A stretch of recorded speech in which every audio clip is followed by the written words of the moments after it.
Hello दोस्तों, मैं अश्विनी शर्मा आ गया हूँ डीएसएमएस की सीरीज का अगला लेक्चर लेकर के। जिन लोगों ने मुझे अपने अपने कमेंट्स और सजेशन दिए उनके लिए तहे दिल से धन्यवाद करता हूँ। अगर आपको भी कोई कांटेक्ट करना हो मुझसे या कोई बात अपनी मुझ तक पहुँचानी हो तो आप मुझे इस नंबर पे कांटेक्ट कर सकते हैं 9169206261। किसी भी तरह के नोट्स वगैरह को आप अगर डाउनलोड करना चाहते हैं तो आप नीचे डिस्क्रिप्शन बॉक्स में जाएंगे। जो आपका वीडियो चल रहा होगा उसके डिस्क्रिप्शन बॉक्स को ओपन करेंगे तो डिस्क्रिप्शन में नीचे आपको टेलीग्राम ग्रुप का लिंक मिल जाएगा। वहां से आप टेलीग्राम ज्वाइन कर लीजिए। उसके बाद आप वहां पे अपने मनचाही नोट्स का लिंक मैं डाल दूंगा, आप वहां से उसको डाउनलोड कर सकते हैं। पिछले सेगमेंट में, पिछले लेक्चर में हमने क्या देखा था? पिछले लेक्चर में हमने फिलेट वेल्ड, बट वेल्ड के बारे में समझा था। पूरे वेल्डेड ज्वाइंट का पहला लेक्चर था वो। आज हम लोग एनालिसिस करेंगे फिलेट वेल्ड को। ठीक है, फिलेट वेल्ड के बारे में मैंने समझाया था कि जब जैसे रिवेट ज्वाइंट में हमने लैप करके जोड़ा था उसी तरीके से इसमें लैपिंग करेंगे, लेकिन जब वेल्डिंग की जाती है तो उस वेल्डिंग को हम लोग फिलेट वेल्डिंग के, क्योंकि उसमें फिलर मटेरियल भरा जाता है जिसमें सीयरिंग फेल्योर होता है। ठीक है, तो ये पिछला लेक्चर शुरुआत का जो पहला वेल्डिंग का जो पहला लेक्चर है वो इसके ठीक पहले का लेक्चर है, उसको आप लोग जरूर देख लीजिएगा। इसको जरा ध्यान से समझिए। ये दो प्लेट हैं, एक दूसरे के ऊपर चढ़ा के इस तरीके से जोड़ी गई हैं। ठीक है, जोड़ने के बाद इसमें क्या किया गया है, इस तरीके से वेल्डिंग की गई है। देखिए यहाँ ध्यान से, वेल्डिंग कैसे की गई है, ऐसे ही तो की जाएगी। इस तरह से फिलर मटेरियल भरते भरते यहाँ तक पूरी वेल्डिंग की गई है। मतलब ये पूरा चढ़ाया गया और इसके इस पूरे लंबाई में वेल्डिंग कर दी गई। कितनी लंबाई में? एल लंबाई में। अगर हम इसको इस तरीके से समझने का प्रयास करें कि अगर साइड से देखेंगे तो वेल्डिंग हमको कैसे दिखा? अरे भाई, कुछ हिस्सा इसका यहां से यहां तक टच किया है, पकड़ा हुआ है इस प्लेट को, और कुछ हिस्सा इस प्लेट को पकड़ा हुआ है। ठीक है, तो हमें ये जो साइड से देखेंगे तो व्यू इसका ऐसा ही दिखेगा क्या? मतलब साइड से हमें क्रॉस सेक्शन इसका ऐसा, मैं थोड़ा जूम करके इसको बनाया हूं क्योंकि मुझे इसको समझाना है। ठीक है, तो अब ध्यान दीजिएगा। अगर अभी इस पर रुक जाइए, बस इतना समझिए कि अगर इस तरीके से जोड़ा है और प्लेटों को हम इस तरीके से खींचें, जब स्लाइड कराएंगे, चाहे आप इधर से खींचो चाहे इधर से, बस अंतर यह है कि जिस डायरेक्शन में अभी खींच रहे हैं ना उसमें फेल्योर सीयर होगा। ठीक है, और अगर इधर से खींचते हैं तो टेंशन में फेल होता है। ठीक है ना, क्यों? लोड के ट्रांसवर्स डायरेक्शन में लोडिंग वेल्डिंग होती, तो उसमें मैंने पहले ही पिछले वीडियो में आपको समझाया है। हालांकि फेल्योर कैसा भी हो, किसी भी लोड के कारण हो, लेकिन ये प्लेटें अलग कैसे हो सकती हैं, अलग होने के क्या क्या केस बन रहे हैं? तो चलिए, प्रोबेबिलिटी ऐसी बन रही है इसमें। फेल्योर प्रोबेबिलिटी कैसी बन रही है? पहला ये हो सकता है कि ऊपर वाली प्लेट जो है ना वो अपने साथ वेल्ड को लेके उखड़ जाए पूरी तरह से। ये प्लेट है, इसके साथ पूरी वेल्डिंग निकल के आ गई और ये प्लेट अकेला रह गया इस जगह पे। जैसे यहाँ पे समझिए, ये वेल्डिंग देखिए इस प्लेट के साथ था, ये इसके साथ जुड़ा था, लेकिन खींचने की वजह से पूरी लंबाई लेकर के उखड़ गई। तो इस समय अगर आप कहेंगे कि कौन से प्लेन पर फटा, तो प्लेन कौन सा होगा बताइए? ये पूरी एल लंबाई, और ये मान लीजिए यहां से यहां तक की जो दूरी है, ये दूरी जो है यहां से देखिए, ये जो यहां से इस जगह तक जो इस प्लेट पर पकड़ी गई दूरी है, सपोज कर लेते हैं हम लोग इसको कि इस दूरी को हम लोग मान लेते हैं कि ये x1 है। ठीक है, या x है, और दोनों तो इधर अलग भी हो सकता है इस प्लेट का क्या हो, x2 हो, ये दूरी x2 हो और ये दूरी x1 हो। चलिए यहाँ पे जोड़ा गया, तो हो सकता है कि ये x1 यहां से यहां तक पर फेल हो जाए। तो x1 जो होगा, अब अगर कहेंगे कि फेल्योर प्लेन कौन सा है, ये किस प्लेन पर फटा है, तो कहेंगे x1 इंटू एल। क्यों? लंबाई l है, ध्यान समझिएगा, लंबाई पूरी यहां से यहां तक l है और ये दूरी यहां से यहां, तो जो जिस प्लेन पर ये प्लेट उखड़ी, जिस पर इसका, जिस तल पर इसका फेल्योर हुआ, कितनी दूरी पर, ये ध्यान से देखिएगा, जहां ये टच किया ऐसे, यही पूरा तो कट गया, इसी पर तो स्लाइडिंग हो गई, तो वो कितना है, x1 इंटू एल। तो ये कहानी एक हो सकती है कि ऐसा फेल्योर हो जाए। दूसरी कहानी ये हो सकती है, समझिए, कि इस वाले प्लेट के साथ तो जुड़ा रहा है लेकिन इसके साथ उखड़ जाए। मतलब देखिए, ये प्लेट अलग हो गई, ये इसके साथ वेल्डिंग लेके निकल गया, तो इस केस में किस पर फेल्योर हुआ है, तो कहेंगे x2 इंटू एल पर हुआ है। यही चीज तो हुआ है।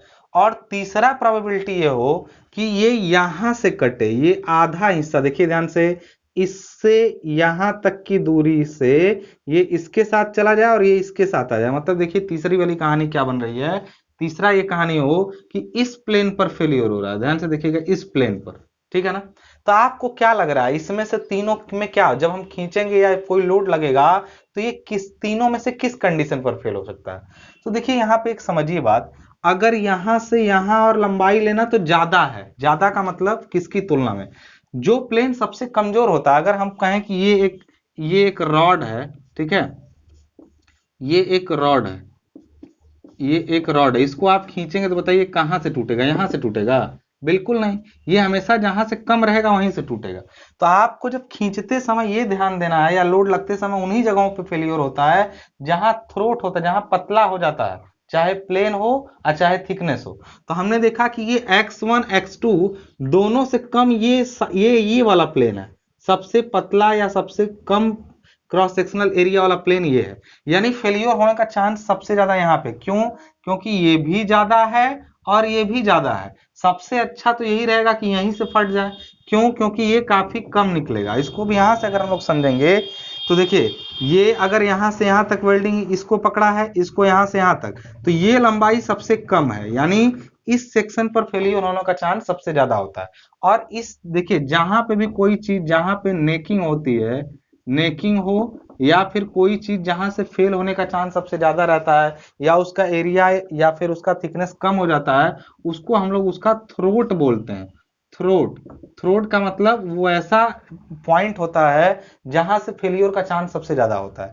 तो इसीलिए हमेशा एक चीज को समझिएगा, इसमें ये पॉसिबिलिटी नहीं है, ये भी नहीं होगा, इसके ही होने का चांस है, यही होगा कि ऐसे ही फेल हो। तो फिर हमें अगर वेल्ड की स्ट्रेंथ निकालनी है तो हम कैसे निकालेंगे बताइए?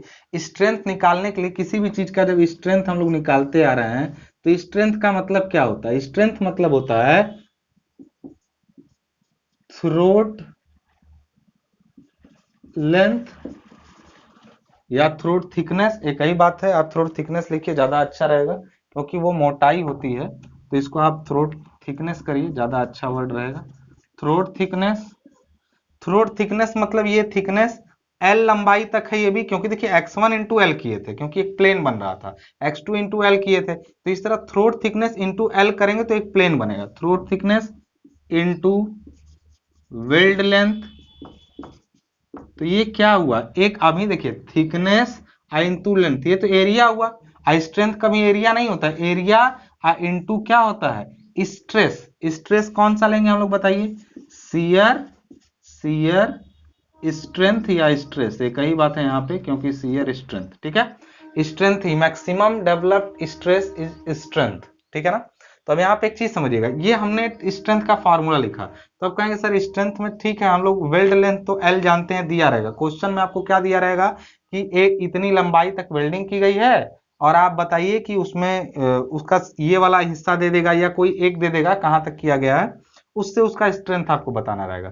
तो स्ट्रेंथ का जनरल फार्मूला हमने आपको बता दिया कि throat thickness into weld length into shear strength. बात समझ में आ गई? तो अब इसको थ्रोट थिकनेस हम निकाल लें, वेल्ड लेंथ और शियर स्ट्रेंथ तो दिया रहेगा। जैसे शियर स्ट्रेंथ का मतलब क्या होता है, ये क्या होता है बताइए? ये एफएस होता है, जैसे अभी पढ़े थे हम लोग, एफएस मतलब शियर स्ट्रेंथ, ये एफएस होता है। और थ्रोट थिकनेस क्या होगा? अगर वो निकाल लें तो हमारा काम हो जाए। अब यहाँ पे समझिए, इस पूरे को हमने थोड़ा सा जूम कर लिया, मैग्नीफाई कर लिया, तो देखा कि वेल्डिंग ऐसे हुई है इन दोनों को पकड़ते हुए।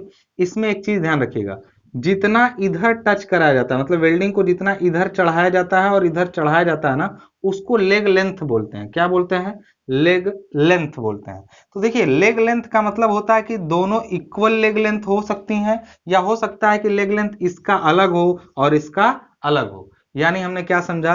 लेग लेंथ या तो ये दोनों बराबर हो सकती हैं या तो अलग अलग भी हो सकती हैं। अब कहानी बस इतनी सी है कि लेग लेंथ समझ गए। दूसरा चीज, इस जोन में देखिए, जब इन दोनों को आपस में ऐसे चढ़ाया गया होगा ना, और यहाँ पे वेल्डिंग टच कराई गई होगी इस जगह पे, तो ये पूरा क्षेत्र जो है ना वो पिघल जाता है, पिघल जाता है। ये पूरा पिघला हुआ क्षेत्र, जो जैसे कोई भी प्लेट आपको जोड़े उसको चढ़ाए और उनमें वेल्डिंग जैसे ही टच कराएंगे ना, थोड़ा दूर का जो कुछ मोटाई का मेटल होता है वो पिघलता है, और इस पूरे पिघलने वाले जोन को फ्यूजन जोन कहते हैं। फ्यूजन जोन का मतलब यहाँ पर संगलन होता है, मटेरियल जो है वो पिघल जाता है, तो इसको हम लोग फ्यूजन जोन कहते हैं। अब फ्यूजन जोन आपने समझ लिया कि ये पूरा जोन फ्यूजन जोन है, और जहां दोनों प्लेटें आपस में टच की, ये हिस्सा कहा जाता है रूट। रूट मतलब जहां पे दोनों प्लेन आपस में मिले हैं, उसका ये कोना जो है वो रूट कहा जाता है, ठीक है। और रूट से निकलेगा जो लाइन, ये वाला लाइन जो इस हाइपोटेनस पे, इस ट्रायंगल के हाइपोटेनस पे इस तरह से जाके परपेंडिकुलर मिलेगा, इस लंबाई को हम लोग थ्रोट थिकनेस कहते हैं, थ्रोट थिकनेस कहते हैं। अब थ्रोट थिकनेस कितना होगा तो आप जानते हैं, एक चीज और ध्यान रखिएगा, लेग लेंथ ना, जो कभी भी आपको लेग लेंथ अगर दोनों अलग अलग हो तो हमेशा साइज ऑफ वेल्ड आता है parameter, size of weld. Size of weld जो होता है वो होता है मिनिमम लेग लेंथ। यानी अगर यहाँ का लेग लेंथ 5 mm है और यहाँ का लेग लेंथ 4 mm है, तो ये वाला जो आपका होगा ना वो साइज ऑफ वेल्ड कहा जाएगा। बात समझिएगा, ये वाला जो होगा वो साइज ऑफ वेल्ड कहा जाएगा। यानी किसी अगर वेल्ड की साइज पूछेगी किस साइज की वेल्डिंग की गई है, तो लेग लेंथ में से जो कम हो उसी साइज की वेल्डिंग की गई, हमेशा ध्यान रखिएगा। वेल्डिंग किस साइज की गई अगर ये पूछा जाए तो साइज ऑफ वेल्ड जो होता है वो होता है मिनिमम लेग लेंथ। समझ में आ गई चीज है? तो अब इससे क्या होगा, minimum leg length, minimum leg length को हम लोग एस से दिखाते हैं, मिनिमम लेग लेंथ को हम लोग एस से दिखाते हैं, यानी साइज ऑफ वेल्ड को हम लोग किससे दिखाते हैं, एस से। अब अगर इस चीज को अगर हम लोग समझने का प्रयास करें कि इससे, इस डायग्राम से हमने क्या निष्कर्ष निकाला, तो देखिए क्या निष्कर्ष निकलता है कि अगर इसको, इस लंबाई को निकालना है, सपोज करिए कि ये लंबाई हम लोग की एस है, यहां से यहां तक मिनिमम लेग लेंथ यानी साइज ऑफ वेल्ड एस है, तो फिर क्या होगा हम लोग का, यहां से ध्यान दीजिएगा, इस डायग्राम को मैं ऊपर ले जा रहा हूं यहाँ पे, तो बताइए ऐसे हमने देखा ये, और ये आपका एस है, और ये 90 डिग्री है, ठीक है। तो अब एक चीज हमेशा ध्यान रखिएगा, जरूरी यही अक्सर ऐसा होता है, ये वाला एंगल अगर बराबर रहे तब तो 45 हो गया, मतलब दोनों सेम रहे तो 45 होगा। अदरवाइज हम लोग क्या कर सकते हैं, अगर आपको इसको निकालना है और ये पता है और यहां से कोई ये एंगल आप ले लेते हैं, तो इस एंगल के हिसाब से ये इसके थ्रू अगर निकालना चाहें, या फिर कई तरीका है, या फिर इसके थ्रू निकालना चाहें, दोनों चीजें हैं आपके पास, इससे निकालेंगे तब भी निकल जाएगा और इससे निकालेंगे तब भी निकल जाएगा। तो चलिए इसको हमने 45 लिया, जनरली ये एंगल 45 होता है क्योंकि दोनों बराबर होते हैं। तो इस हिसाब से अगर देखा जाए यहां से हम लोग तो क्या करेंगे, इस एंगल को अगर हम लोग थीटा ले लेते हैं, या इस एंगल को, चलिए हमने इसको ले लिया, तो हमने यहां पर ले लिया क्या आपका साइन थीटा। तो थीटा के वजह से क्या हो जाएगा, दिस अपॉन दिस, यानी दिस, यानी ये कितना हो जाएगा थ्रोट थिकनेस, सपोज करिए थ्रोट थिकनेस टी है तो टी बाई एस हो जाएगा, यानी टी बराबर T is equal to S I into sine theta. अगर आप साइन थीटा में थीटा 45 हो तो टी इज इक्वल टू, यहां पर साइन 45 रखेंगे तो 1/√2 और क्या हो जाएगा एस। यानी अगर यहां से आप लोग देखें तो दो चीजें समझ में आती हैं, एक चीज कि टी इज इक्वल टू इसका वैल्यू 0.707 होता है, तो यहां से आ जाएगा इसका वैल्यू, क्लियर है। और अगर ऐसा हो कि कभी कभी आपको दोनों का रेशियो पूछ देता है कि मतलब सपोज करिए कि s बाई टी या t बाई एस का वैल्यू क्या होगा, तो t बाई एस का वैल्यू जनरली 1/√2 होता है। समझ गए बात को? तो साइन से भी ले सकते हैं आप यहां से, और अगर ये दोनों बराबर होते तो ये एंगल भी वही होता। तो अब यहां पर एक चीज को समझिएगा, यहां पर एक चीज ध्यान से समझेंगे हम लोग कि अच्छा ये बताइए, आपने कहा कि ये ऐसा होगा, अगर ऐसा हुआ होता कि ये तो समझ करिए कि दोनों एक दूसरे से बिल्कुल 90 डिग्री पर थे, मतलब ये एंगल 90 डिग्री था। अगर कभी ऐसा होता कि प्लेटें जो है, मान लीजिए एक प्लेट ऐसी है, ठीक है, ठीक है, दूसरी प्लेट इसके साथ इस तरीके से जोड़ी गई, मतलब ये दोनों का जो प्लेन है ना वो 90 डिग्री पर नहीं मिला, तो क्या हुआ देखिए हमेशा, तो ये ऐसे जाएगा, वेल्डिंग ऐसे जाएगी, पहला बात हो सकता है। दूसरा चीज ये हो सकता है कि ये प्लेट, ये केस ये हो सकती है, दूसरा केस ये हो सकता है कि ये प्लेट जो है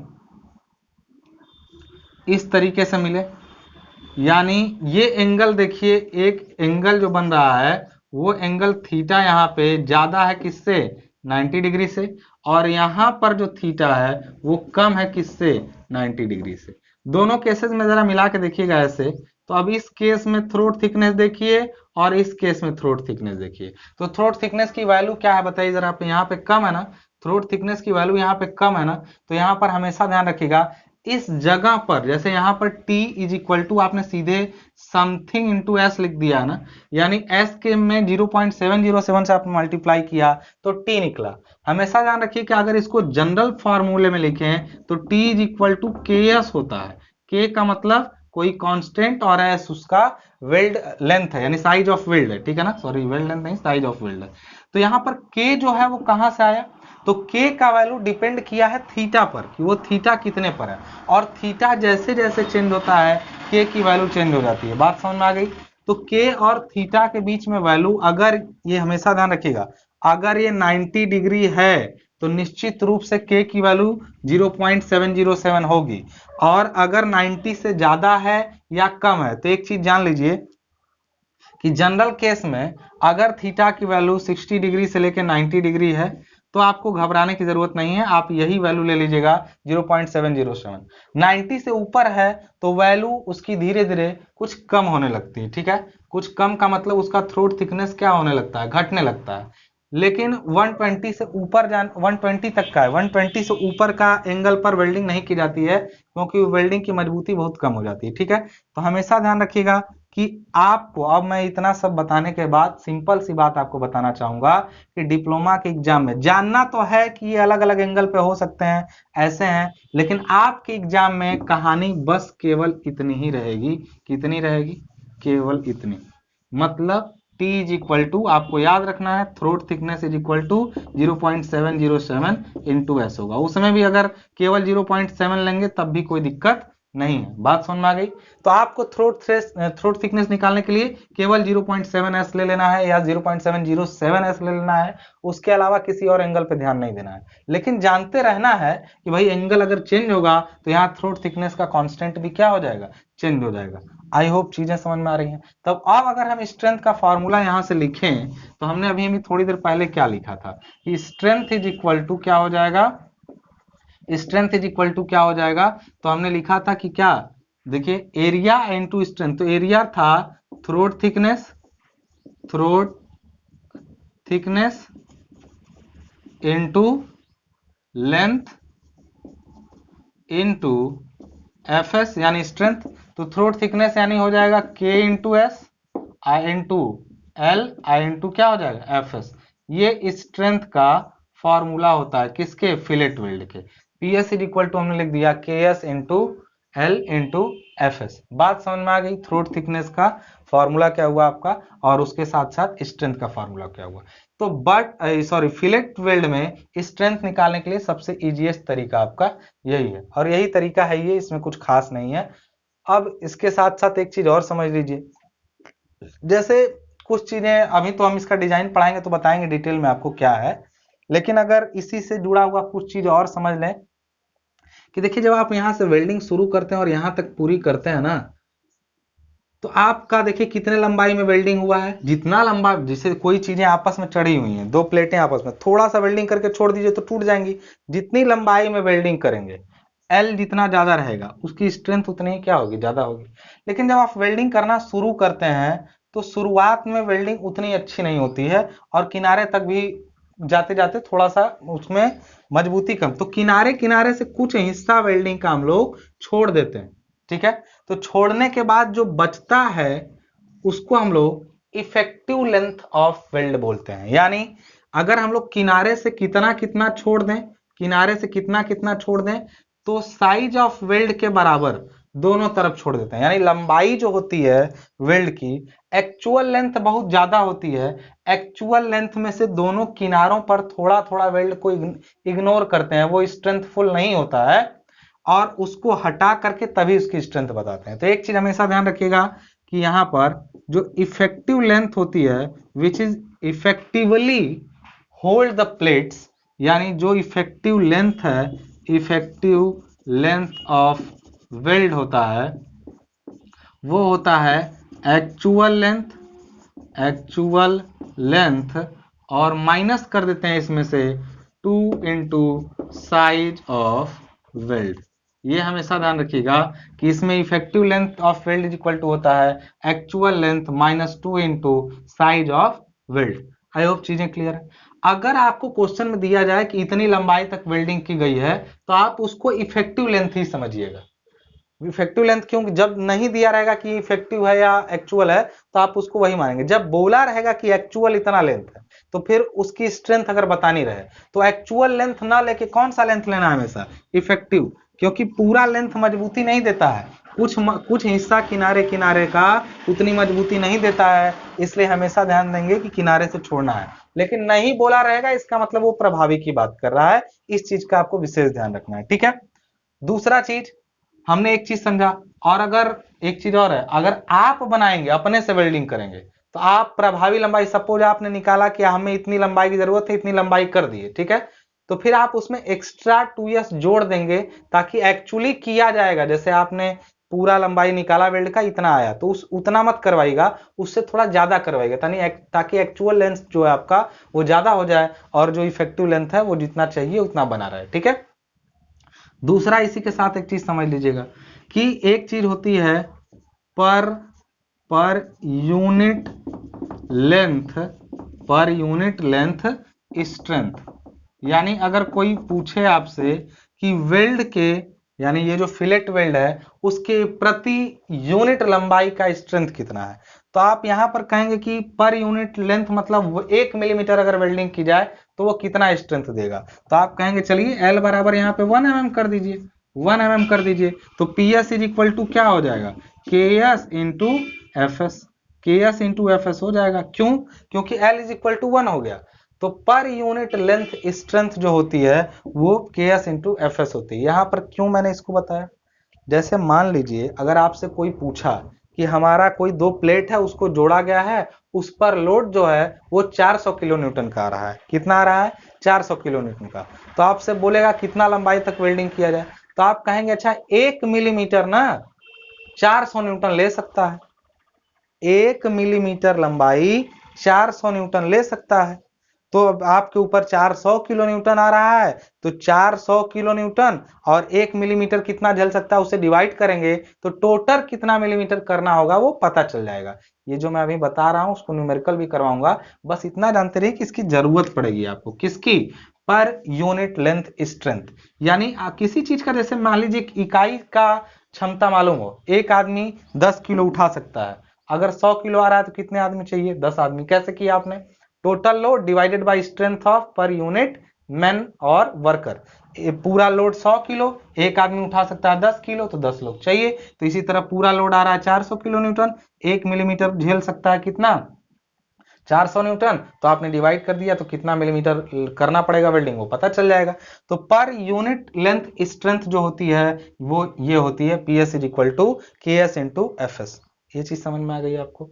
अब कुछ चीजें और हैं, जैसे कुछ चीजें क्या है कि जब आप वेल्डिंग करने जाएंगे तो जो एस है, साइज ऑफ वेल्ड है, उसका कम से कम वैल्यू कितना रखेंगे, उसका ज्यादा से ज्यादा वैल्यू कितना रखेंगे, इन चीजों पर गौर करेंगे। जब आपको अभी देखिए दो मैंने बताया ना कि पूरे जितना भी चैप्टर आप पढ़ेंगे उसमें 2 काम आपको करना पड़ेगा। पहला काम ये कि बताइए आपको स्ट्रेंथ निकालना रहेगा, दिया रहेगा सब कुछ, आपको स्ट्रेंथ निकालना रहेगा। दूसरा काम ये कि आपको खुद से वेल्डिंग करनी रहेगी, तो जो करनी है उसका मतलब डिजाइन करना है, और वो डिजाइन वाली कहानी मैं इसके बाद वाले लेक्चर में आपको समझाऊंगा। लेकिन अभी इससे रिलेटेड न्यूमेरिकल देख लेते हैं स्ट्रेंथ से। अभी मैंने बस आपको सिंपल स्ट्रेंथ निकालने का फॉर्मूला बताया, उससे रिलेटेड एक छोटा सा न्यूमेरिकल हम लोग देख लेते हैं। चलिए आइए, तो एक न्यूमेरिकल हम लोग के पास यहाँ पर दिया गया है, ध्यान दीजिएगा। लिखा है न्यूमेरिकल में कि एक फिलेट वेल्ड की माप 6 mm है, यानी एक फिलेट वेल्ड की साइज जो है S इज इक्वल टू बोला है 6 mm है। ठीक है, साइज ऑफ वेल्ड 6 mm दे दिया।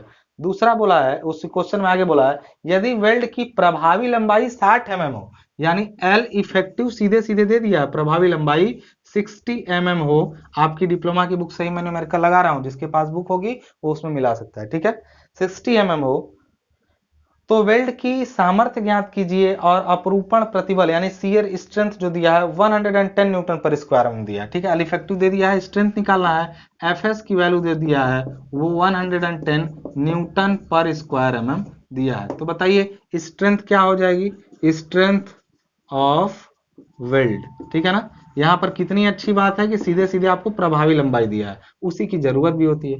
तो साइज ऑफ वेल्ड सही है, लेकिन के की जरूरत पड़े तो के S into F S into L होता है ना। तो हम लोग फॉर्मूला जानते हैं के into S into F S into L effective, ठीक है। तो k का वैल्यू 0.707, s का वैल्यू कितना हो जाएगा size of weld 6 mm, I into F S का वैल्यू 110, एल इफेक्टिव 60।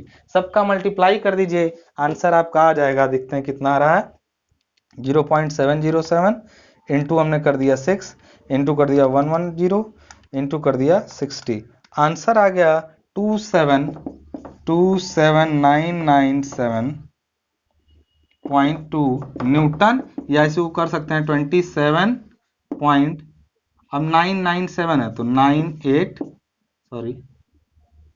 99 इसको सीधे 28 कर दीजिए आप लोग, किलो न्यूटन, 28 किलो न्यूटन, ठीक है। तो ये आपका आ गया strength of weld 28 kilo Newton. तो आई होप ये चीजें आपको समझ में आई होंगी। क्या हम लोग का इसमें रिमाइंडर है, सीधे सीधे वेल्डिंग इस तरीके से की गई है तो वो हमेशा थ्रोट थिकनेस पर फेल होती है। थ्रोट थिकनेस अगर पता चल जाए तो उसमें वेल्ड लेंथ से मल्टीप्लाई करके हमको वो एरिया पता चल जाएगा जिस पर फेल हो रहा है, और एक बार एरिया पता चला तो उसमें स्ट्रेस से मल्टीप्लाई कर देंगे सीधे सीधे। ये देखिए, ये थ्रोट थिकनेस, ये लेंथ यानी एरिया हो गया, और एफ एस क्या हो गया स्ट्रेस, और एरिया इंटू स्ट्रेस ही स्ट्रेंथ होता है। आई होप आपको फिलेट वेल्ड का ये लेक्चर समझ में आया होगा। स्ट्रेंथ रिलेटेड सारी प्रॉब्लम यहीं से सही हो जाएगी। पर यूनिट लेंथ मैंने जो स्ट्रेंथ बताई उसको याद रखिएगा। अगले लेक्चर में हम लोग डिजाइन से रिलेटेड सारे पैरामीटर देख करके एक डिजाइन भी कर लेंगे फिलेट वेल्ड का। तब तक के लिए वीडियो को दोस्तों तक पहुंचाइए और चैनल को ज्यादा से ज्यादा सब्सक्रिप्शन दिलवाइए। मिलते हैं नेक्स्ट लेक्चर में, थैंक यू।